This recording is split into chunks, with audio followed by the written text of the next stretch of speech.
মাগুরায় truck দুর্ঘটনায় আকাশ মণ্ডল ২৫ নামে এক ট্রাক চালক নিহত হয়েছেন।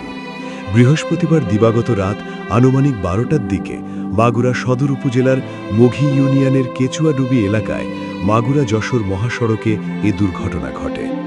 মাগুরা জেলা থেকে জিল্লুর রহমান সাগরের তথ্যচিত্রে দেখুন বিস্তারিত। নিহত আকাশ মণ্ডল সদর উপজেলার কুকিলা গ্রামের সবুর মণ্ডলের ছেলে। পুলিশ ও ফায়ার সার্ভিস সূত্র জানায়, গাজীপুরের মাওনা থেকে টাইলস বোঝাই একটি ট্রাক সাতক্ষীরার উদ্দেশ্যে যাচ্ছিল। কেচুয়াডুবি এলাকায় পৌঁছে দ্রুতগতির কারণে ট্রাকটি নিয়ন্ত্রণ হারিয়ে সড়কের পাশে উল্টে যায়। এতে ট্রাকের সামনের অংশ দুমড়ে মুচড়ে গেলে চালক ভেতরে আটকা পড়েন। খবর পেয়ে ফায়ার সার্ভিস ঘটনাস্থলে পৌঁছে উদ্ধার কাজ চালায়।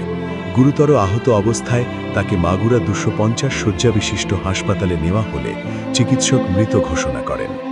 হাইওয়ে পুলিশ জানিয়েছে, দুর্ঘটনা কবলিত ট্রাকটি হেফাজতে নেওয়া হয়েছে। আইনি প্রক্রিয়া শেষে মরদেহ পরিবারের কাছে হস্তান্তর করা হবে।